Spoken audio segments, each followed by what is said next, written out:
Topping the news, after enduring a depressed economy for years, Deputy Prime Minister, the Honorable Peter Turnquest, says the island of Grand Bahama is poised for an economic recovery as a number of initiatives the government has put in place come to reality. He says things are already changing, but the question is, are people feeling it? Here's Cleopatra Murphy. I would be the first to admit that it is still a challenging environment. But certainly things are moving in the right direction.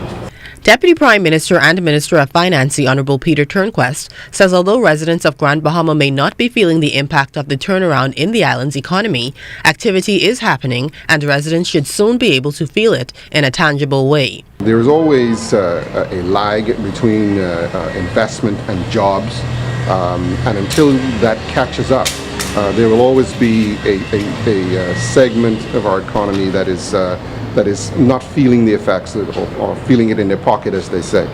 His comments come as government prepares to celebrate 2 years in office on Friday. The Deputy Prime Minister says government is encouraged by what is taking place on Grand Bahama, where tourist arrivals are up 8%. In March, government signed a letter of intent with Royal Caribbean Cruises Limited and the Dp.M Group for the purchase of the Grand Lucayan Resort and the redevelopment of the Freeport Harbor. Government also signed a heads of agreement with Carnival Cruise Lines for the development of a $100 million cruise port in Sharp Rock, East Grand Bahama in February, expected to create more than 1,000 direct and indirect jobs. Those two will be the catalysts for the real economic turnaround that we're hoping for. And so I think we're on the right path, and I think very shortly, certainly within this calendar year, we will have reason to celebrate and for Grand Bahamians to return home to help build our island. Turnquest, who is also the Member of Parliament for East Grand Bahama, also weighed in on the Minutes administration's performance since taking office in 2017.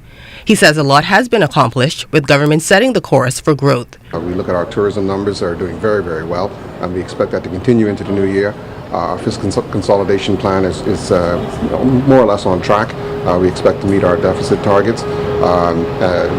Crime-wise, we see the reductions in major crimes. We still have a little bit of work to do with the other aspects of crime, but we're making progress. Turnquest says government has accomplished a lot, considering where it began. He admits progress is being made in healthcare, but investment is required to improve the infrastructure. In public works, he says infrastructural work that is being carried out and planned this year will help to address some of the issues facing the country. Cleopatra Murphy, ZNS Network News.